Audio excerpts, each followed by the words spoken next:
네, 안녕하십니까. 제1과목 공무원 복무자세 및 일반적으로 우리 공직 윤리에 관련된 문제를 정리할 겁니다. 자, 이 부분 여러분, 앞부분의 내용은 약간 우리가 상식적인 내용도 좀 있고요. 그래서 이제 정리를 할 건데요. 자, 일단 네 가지 테마로 구성이 돼 있죠. 첫 번째 테마가 공무원의 윤리에 관련된 문제입니다.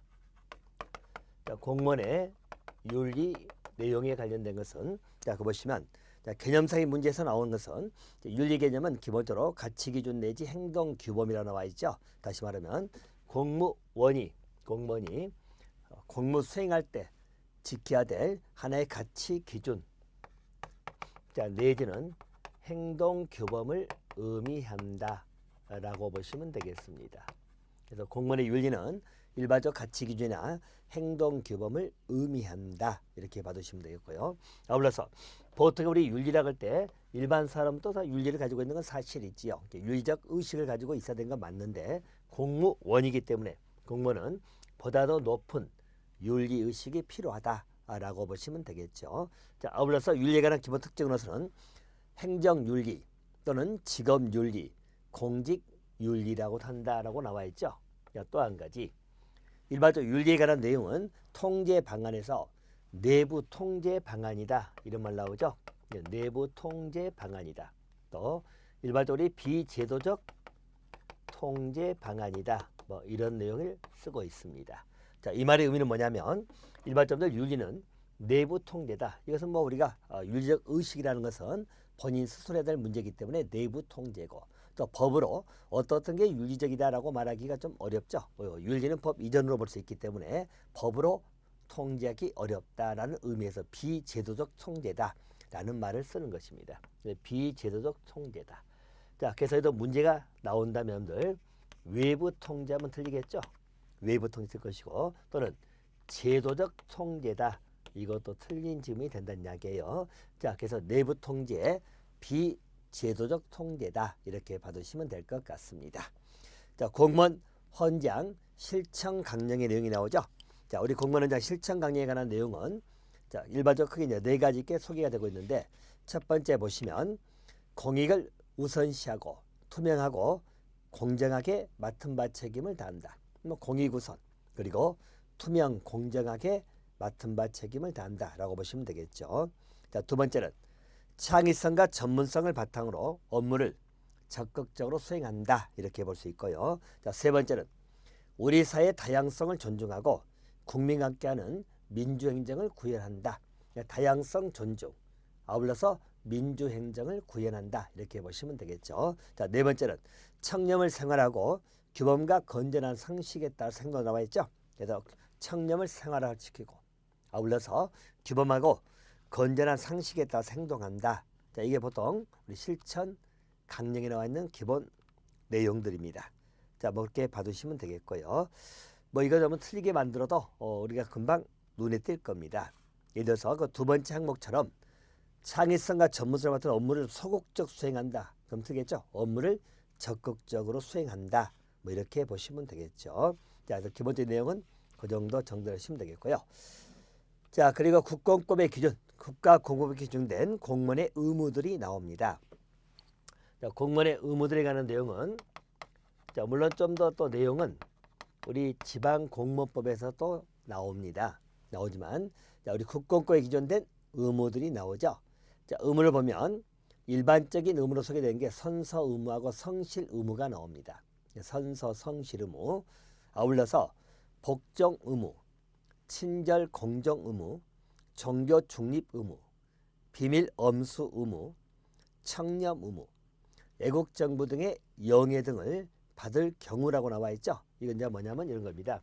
지공법에서 다시 한번 정리를 하겠습니다만은 애국 정부로부터 영예 등입니다. 영예라는 것은 여러분 훈장이나 뭐 이런 걸 생각하시면 됩니다. 애국 정부로부터 뭐 훈장이 간다든가 기타 표상을 한다든가 이런 거거든요. 그러면 이 훈장 등을 줄 때 있어서 우리 국민이잖아요. 우리 공무원이죠. 근데 애국정부부터 이걸 받게 되면 애국정부의 공무원이 되는 그런 느낌이 된다는 이야기죠. 그래서 이런 것은 받으면 안 된다. 이걸 받으려면 어떻게 하죠? 대통령의 허가를 받아야 됩니다.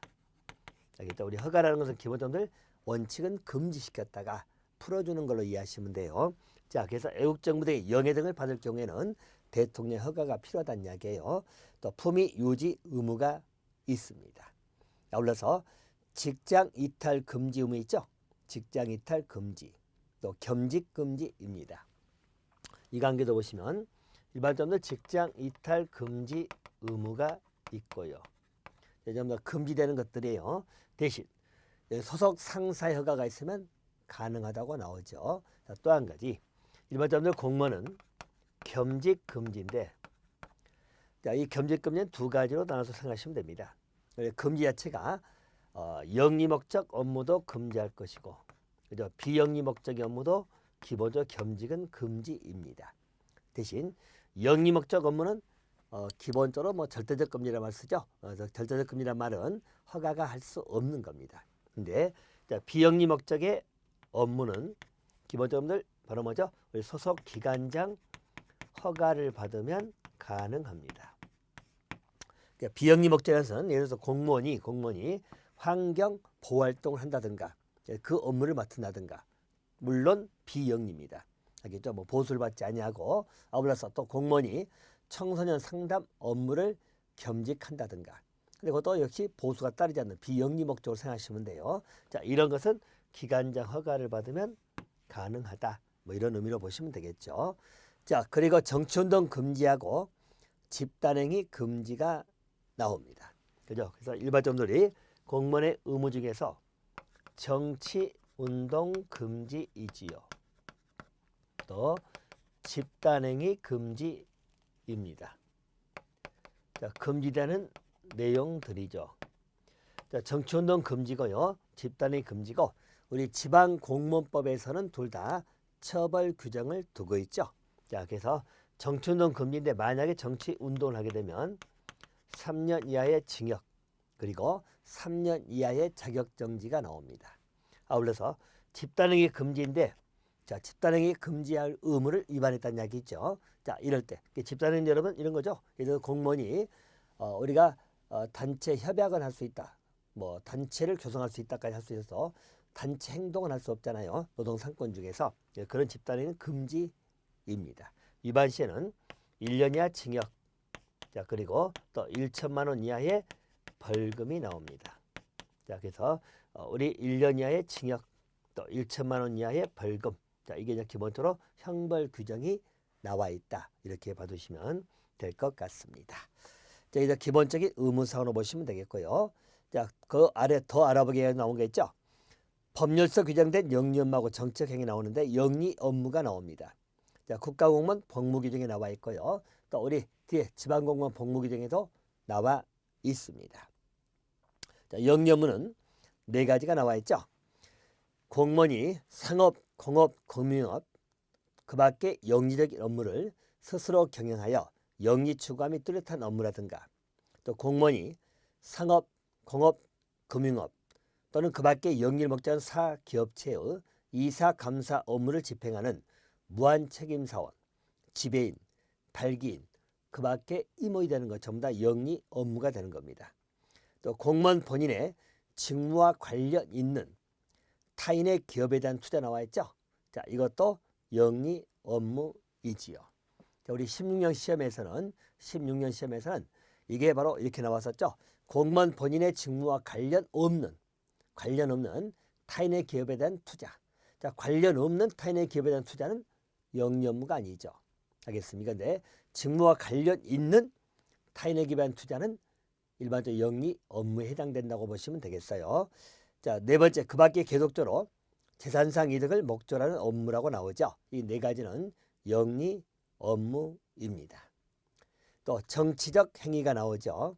자, 정치적 행위는 여러분 세 가지가 소개되고 있는데, 정당의 조직이나 조직의 확장, 그 밖의 목적 달성을 위한 것, 특정 정당 또는 정치단체를 지지, 반대하는 것, 또 법률 따른 공직선거에서 특정 후보자를 당선하게 하거나 낙선하게 하기 위한 것 나와 있죠. 그건 기본적으로 정치적 행위다, 이렇게 보시면 되겠어요.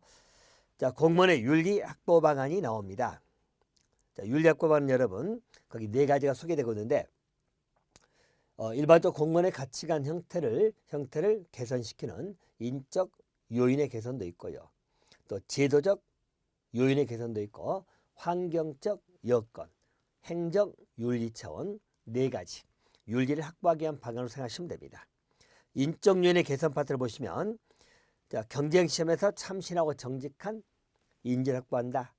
또 교육을 위한 사회화로 나와 있죠. 적절한 동기부여, 관료 형태의 쇄신 등 이렇게 나옵니다. 제도적 요인의 개선은 공직자윤리법, 또 공무원범죄에 관한 몰수특례법, 부방법 등의 법률 제정, 정보공개법, 또 행정규제 완화라든가 규제법령의 이중성 배제, 또 내부고발자는 보호법 나오죠. 휘슬블로잉 해가지고 내부고발자, 그래서 보호법이 나오고요. 공무원단체를 인정한다.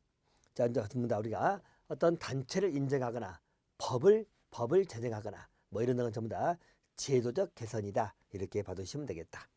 자, 환경적 여건의 개선은 국민들의 도의 수준 향상과 사회 전체 민주화, 또 외부 및 민주 통제, 또 시민의 고발 정신 향상, 또 정치 사회적 불안의 극복과 평등사회 구현, 환경적 여건의 개선이 되겠죠. 자, 행정 윤리 차원에 보시면 소극적 관점으로 보면 부패행위를 금지시킨다는 이야기죠. 최소 어떤 기준점을 잡아주는 것. 적극적 관점으로 보면 공무원이 공익을 위한 봉사라든가 또는 행정 목적 실현이라든가 이런 것을 하는 모든 행위를 적극적 관점이다. 이렇게 보시면 되겠다. 자, 그래서 일반점을 세 번째 우리가 봤던 것은 요거 하나 정도 생각하시면 됩니다. 공무원의 윤리를 확보하기 위한 방안들이다. 그 방안에 관해서는 인적 개선도 있고 인적 요인을 개선한다는 이야기죠. 아울러서 제도적 요인의 개선도 있고 또 환경적 요인의 개선도 있고 또 행정 윤리 차원에서 나오는 개선, 이게 윤리 확보 방안이다. 이렇게 봐두시면 될 것 같습니다. 또 한 가지 더 알아보기 보시면 행정권의 남용 또는 오용이라고 나와 있죠. 행정권의 남용이나 오용의 형태들이 쭉 소개가 되고 있는데요. 한 두 가지 정도만 좀 보시면 될 것 같아요. 행정권의 남용, 오용이다라고 하는 것. 자, 보시면 부정행위 나오죠. 부정행위. 자, 마을사람들 뭐 부정행위는 다 아실 것이고요. 또 비윤리적 행위입니다. 또 한 가지. 자, 법규를 경시하는 것 나와 있죠. 그것도 하나 볼까요? 일반점들 우리가 행정권의 남용이다. 자, 또는 오용이다. 이렇게 보통 쓰는 것인데요. 여기에서 법규를 경시한다. 자, 또는 입법권에 관련돼 가지고 이쪽에 입법 의도의 편향적 해석이라 나와 있죠. 자, 입법 의도의 편향적 해석입니다. 이게 전부 다 우리 행정권의 남용으로서 소개될 수 있는 거거든요. 자, 법규를 경시한단 말의 의미가 뭘까요? 자, 보시면 일반적으로 법규 해석 자체에 있어서 공무원이 법규를 무시하거나 또 자신의 행동을 정당화시키기 위한 그 방안으로 법규를 해석하는 걸 말합니다. 그래서 그것을 법규의 경시라고 보시면 되겠고, 아울러서 입법 의도의 편향적 해석 나오죠. 자, 이거 말 그대로 합법적인 태도 안에서 특정 이익을 옹호한다고 나와 있죠. 그 표현만을 받으시면 됩니다. 다시 말하면 합법적입니다. 자, 합법적인 범위란 이야기죠. 자, 그 범위 내에서 특정 이익을 옹호한다. 합법적인 태도 내에서 특정 이익을 옹호한다. 자, 이런 것은 입법 의도, 법을 만든 의도를 편향적으로 해석한다는 이야기죠. 편향적 해석입니다. 자, 두 개가 조금 헷갈릴 수 있기 때문에 여러분 잘 비교해 놓으시고요. 다시 말하면 법규를 경시한단 말의 의미는 공무원들이 법규를 무시한다. 자, 무시, 그죠? 법을 무시한다는 이야기죠. 아니면 일반적으로 자신을 정당화하는 바로 법규에서 나와 있죠. 자신의 행위를 정당화시키는 그런 것을 법규 경시. 입법 의도의 편향적 해석은 법이 만들어졌죠. 근데 일반적으로 행정기관들이 합법적인 범위 내에서 특정 이익을 옹호한다. 이것은 입법 의도를 편향적으로 해석했다고 보시면 되겠습니다. 자, 그리고 불공정한 인사가 나오고요. 무능, 또 실책의 은폐, 무사, 안일. 이게 전부 다 일반적으로 여러분들 우리 행정권의 남용, 오용의 형태다. 이렇게 봐두시면 될 것 같습니다. 자, 그 부분은 뭐 그렇게 정리를 하시면 될 것 같고요. 아울러서 논란위원회 공직사의 타당성에 관련해서 7가지 원칙을 제시하고 있죠. 자, 공평무사, 청렴성, 객관성, 책임성, 개방성, 정직성, 지도성 뭐 이렇게 보시면 되겠고요. 아울러서 플러스 나온 거 있죠. 자, 플러스 보시면 서울시 조직 개편이 나옵니다. 일반적으로 보시면 서울시 최초 합의제 행정기관 출범해 가지고요. 주로 이제 감사 정책이나 감사 업무를 담당하는 감사위원회가 있고요. 아울러서 2016년에 출범된 시민주도 행정을 견인하는 서울형 ombudsman 제도 나오죠. 서울형 ombudsman 최초 등장한 게 시민감사 ombudsman 위원회입니다. 자, 여러분들 시민감사 청구에 대한 계획을 수립하거나 내지는 공공사업 감시 평가 나오죠. 자, 일반적으로 공공사업 감시 및 평가, 또 시민이 감사 청구를 할 수 있는 것, 또 감사 결과에 대해서 개선 요구를 하는 것들, 이런 업무를 담당하는 합의제 행정기관을 물어봤죠. 자, 우리 16년 시험에 나왔던 문제이기도 합니다. 자, 그러한 합의제 서울특별시 합의제 행정기관이 뭐냐라고 물어볼 때 시민감사 ombudsman 위원회입니다. 시민감사 ombudsman 위원회 하나 기억해 놓으시면 되겠고요. 또 국제투명성 기구가 나옵니다. 자, 국제투명성 기구입니다. 자, 여기 여러분 기구 자체가 이렇게 보시면 됩니다. 자, 이것도 물론 우리 16년 시험에 출제가 됐긴 했습니다만은, 자, 국제투명성 기구라 하는 것은 자, 2가지 보시면 돼요. 자, 독일 베를린에 있다고 그러죠. 자, 베를린. 자, 그리고 2번째, 각국의 공무원이나 정치인 등이죠. 부패 지수를 산출하는 게 투명성 기구의 주요 업무입니다. 그래서 각국의 공무원이나 내지는 정치인 등입니다. 여기서 부패 지수를 산출해 내는 것. 자, 이게 이제 기본점들. 그 기구를 물어보면 국제투명성 기구다. 알겠죠? 그 기구를 물으면 국제투명성 기구 하나 정돈해 주시면 될 것 같습니다. 자, 이제 공무원의 부패에 관련된 내용입니다. 자, 부패 부분 여러분, 이번에 우리 부방법에 나오는 부패 행위 개념 나오죠? 그거 하나 보시면 되겠다. 자, 부패 행위를 3가지로 부방법에서 규정을 해놓고 있어요. 자, 부패 행위라는 것은 첫 번째, 공직자가 직무 관련하여 지휘 권한을 남용하거나 법령을 위반하여 자기 또는 3자 이익을 도모하는 행위이지요. 자, 여기 여러분들 법령을 위반하여 이렇게 나오지, 법령이 허용하는 범위에서라고 해버리면 부패 행위는 아니에요. 그래서 법령을 위반하여 자기 또는 3자 이익을 도모하는 행위 나와 있죠. 이것은 부패 행위다. 자, 2번째, 공공기관의 예산 사용, 재산 취득, 관리 처분, 공공기관을 당사자는 계약의 체결 및 이행에 있어서 법령에 위반하여 공공기관에 대해서 재산상 손해를 간다 나와 있죠. 이것도 부패 행위가 될 것이고요.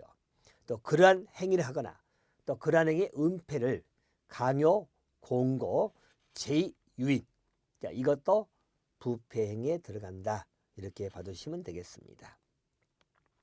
자, 부패가 학설에 나오는데요. 뭐 도덕적 접근법도 있고요.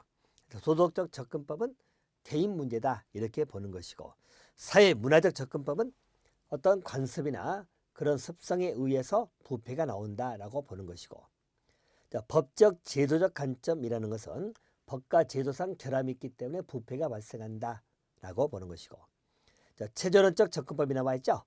체제론적 접근법은 각국의 문화 특성, 제도 결함 또는 구조상 모순 등 다양한 요인에 의해 가지고 부패가 발생한다고 보는 내용이죠.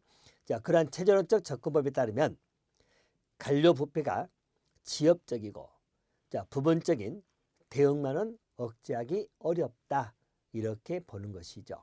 자, 강의 문제상에서 일반적으로 우리 체제론적 접근법을 소개하면서 관료 부패가 어떤 지엽적이고 부분적인 대응만은 억제가 가능하다 이렇게 나오면 틀린 점이 되겠죠. 이것만 가지고는 어렵다. 왜? 체제론적 접근법은 여러 가지 요인에 의해 가지고 부패가 발생하기 때문에 어떤 지엽적인 접근, 부분적인 대응만 가지고는 그 부패를 억제하기가 곤란하다고 보시면 되겠습니다.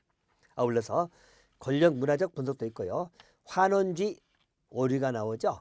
오류. 자, 이건 뭐냐면 일반적 공무원 개인의 문제를 전체 부패로 판단해버리는 오류가 발생할 수 있다는 이야기죠. 그래서 환원주의 오류입니다. 우리가 일개 몇몇의 부패를 전체가 부패스럽다라고 이야기하는 것은 그런 오류가 발생할 수밖에 없다는 이야기입니다. 자, 기능주의적 후기인 접근법이 있죠. 자, 그것은 넘어가겠습니다. 자, 우리 부패에서는 여러분들 중요한 것 한 가지가 여기 보시면 백색 부패가 있고 또 흑색 부패 그리고 회색 부패가 나오죠. 자, 물론 포인트는 여기서 회색 부패를 또 잘 정돈을 좀 해두시면 될 것 같습니다. 자, 일단 백색 부패는 어떻게 나오죠? 자, 구성원 다수가 어느 정도 용인되는 부패입니다. 용인. 그래서 어느 정도 받아들이는 부패를 백색 부패다 이렇게 보시면 되겠고요. 흑색 부패는 뭐죠? 흑색 부패는 모두가 처벌을 원한다. 그죠? 처벌을 원하는 그런 부패를 흑색 부패. 자, 회색 부패는 어떻게 나와있죠? 자, 일부는 처벌을 원하지만 일부를 처벌을 원하지 아니하는 것. 그죠? 그래서 일부는 처벌을 원한다. 또 일부는 처벌을 원하지 아니한다. 자, 그런 부패를 회색 부패다. 이렇게 이야기하는 것이죠. 아울러서 여기는 과도한 선물 수수와 같이 윤리 강령에 규정될 수는 있지만 법률로 규정하는 것에 대해서는 논란이 있는 경우에 해당 나와 있죠. 그래서 이런 해석부패에 해당하는 것은 일부는 처벌한다고 생각했고 일부는 처벌할 필요가 없다 이렇게 접근한다는 이야기죠. 자, 그래서 일반적으로 해석부패는 윤리 강령에 규정은 될 수 있지만 강령상의 문제 때문에 강령 우리가 지침이기 때문에 구속력이 좀 떨어진다 하더라도 거기에 규정을 할 수 있지만 법률 규정에 대해서는 법률의 규정을 두는 것은 논란이 있을 수 있다 이렇게 접근하는 거죠. 자, 문제상에서 이렇게 내용이 나오면서 흑색 부패라면 틀리다는 이야기죠. 이것은 회색 부패 내용이 됩니다. 자, 체크해 놓으시면 되겠고요. 아울러서 부패의 성격에 따른 유형이 나오죠. 자, 후원형 부패가 나오네요. 여기는 관료가 정실, 확연 등을 토대로 불법적 후원하는 부패 유형이 나오고요. 사기형 부패, 그죠? 일반적으로 공금 횡령 같은 거 생각하시면 되겠죠. 자, 거래형 부패입니다. 가장 전형적인 부패가 거래형이죠. 자, 뇌물을 주고받는다든가, 뇌물 주고 대가로 어떤 허가나 특허를 받는다든가, 이게 전형적인 거래형 부패. 자, 직무유기형 부패죠. 여기는 일반적 공무원 개인 자신이 직무를 게을리한 데서 나오는 부패를 직무유기형 부패. 자, 권력형 부패 있고요. 자, 일탈형 부패는 뭐죠? 일탈형은 일반적으로 단속하는 과정에서 일반적 금품을 제공하는 특정 업소는 단속하지 아니하는 것. 일탈형 부패. 자, 생계형 부패는 미니죠. 작은 부패입니다. 제도화된 부패가 있고요. 개인 부패가 있다. 이렇게 봐두시면 될 것 같습니다. 자, 부패 방지 방안에 관한 걸로 바로 정리하시면 되겠어요. 자, 우리 부패를 방지하는 방안은 여러 가지 방안이 제시되고 있지만, 자, 생활급의 지급이라든가 적정한 보수체계 수준을 확립해 준다. 공무원의 봉급이 너무 낮다. 그러면 적정하게 생활할 수 있는 그런 체제를 만들어 두란 이야기죠. 또 두 번째는 절차 간소화해서 부패 소지를 제거한다. 자, 여러분들 보고 우리 행정기관을 찾아갈 때 절차가 복잡하게 되면 누군가든 똑같이 빨리 하고 싶기 때문에 뭔가 뇌물 주든지 그런 부패가 발생할 수 있다고 보는 거죠. 절차를 간소화시킨다. 또 세 번째, 객관적 합리적인 가치 배분과 공정한 인사행정을 정착시켜서 정적 인간주의 또는 연고주의 등을 불식시켜야 된다. 이렇게 보시면 되겠고, 제도와 정비돼서 실천이 강구될 것이고, 또 공무원에 관련해지고 공공윤리라든가 재훈련 교육을 강화, 사회문화적 환경이 정화되어야 된다고 나와 있고요. 아울러서 정치 발전과 경제 발전의 균형 정책이 이루어져야 되겠죠. 이렇게 보시고, 아울러서 내부 고발자 보호제도를 제정하고 반부패 특별기구를 설치한다 나와 있죠. 부패방지법 시행한다. 또 정부 불신을 극복한다. 신뢰성 확보 중요하겠죠. 아울러서 경제적 사회적 규제, 이거 하나 체크하시면 되겠죠. 이번 점들 경제적 내지는 사회적 규제입니다. 자, 경제적 사회적 규제를 과연 강화를 시킨 게 맞을 거냐, 완화를 시킨 게 맞을 거냐 이야기죠. 자, 우리는 부패를 방지하기 위한 방안입니다. 자, 부패를 방지하려면 경제 사회적 규제가 강화되면 강화될수록 바로 뭐죠? 이 규제가 강화된다는 말은 관에게 의존할 수밖에 없다. 관에게 의존하게 되면 아무래도 관하고 밀착 관계를 형성해 가려고 한다는 이야기죠. 자, 그러려면 부패가 조장될 수가 있다는 것이죠. 자, 그래서 일반적 강화가 아니고 바로 뭐죠? 완화를 시켜야 된다. 규제가 좀 완화됨으로써 우리가 관에게 중점적으로 접근해야 될 그러한 소지가 좀 차단될 수 있다는 것이죠. 그래서 경제 사회적 규제를 완화시킨다. 하나 체크해 놓으시면 됩니다. 또 민원 처리 온라인 공개 시스템. 그렇죠? 온라인 이용하면 직접 대면하지 않기 때문에 어떤 부패를 차단시킬 수 있다. 자, 뭐 이런 내용이 부패 방지 방안에 나옵니다. 자, 언론사의 공무원의 정치적 중립성에 관련된 문제입니다. 자, 공무원 정치적 중립성에 관한 문제는 뭐 여러분들 항상 화두가 되고 있는 문제고 당연히 지켜야 될 문제고 우리 헌법에도 제시를 하고 있고 또 우리 국공법에도 나와 있는 내용이기도 합니다. 자, 먼저 정치적 중립성에 관한 필요성에 관한 문제 잠깐 보시면 행정의 안전성 계속성이죠. 다시 말해서 공무원 사회가 정권에 의해서 좌우가 되어버리면 정권이 바뀔 때마다 다 이렇게 또 정책 등이 수정되는 문제 나오기 때문에 안전성 계속 유지하기 위해서 정치적 중립성을 유지해야 된다. 또 부패 방지에 도움이 된다. 또 행정의 공평성을 제고함으로써 공익 실현을 할 수 있다. 또 행정 관련한 국민의 신뢰를 확보할 수 있다. 또 기본적 정치 세력 균형이라든가 공무원의 정당적 구속을 배제, 공무원이 정당에 구속되는 것을 배제한다는 이야기죠. 민주정치의 기본 질서를 확립할 수 있다고 나옵니다. 자, 정치적 중립성에 관련돼 가지고는 각국의 입장들이 나오는데, 자, 대표적인 미국의 태도라든가 영국, 자, 그리고 독일, 프랑스의 기본 제도, 또 우리나라 걸 보시면 될 겁니다. 자, 미국은 여러분 앞에 제일 유명한 게 최초로 소개된 거죠. 1883년 펜들턴 법입니다. 그래서 우리 펜들턴 법은 공무원의 정치적 중립성 원칙이 제시된 뭐 최초라고 소개되기도 하고 그래요. 자, 펜들턴 법 이렇게 받으시면 되겠고, 자, 그 이후에 미국에는 해치법이 나오죠. 해치법. 해치법에서 이제 좀 더 정치적 중립성 원칙을 제시했던 바로 우리 펜들턴 법보다도 이제 제시 수준이 아니라 엄격하게 강화시키는 것. 이게 바로 해치법으로 보시면 됩니다.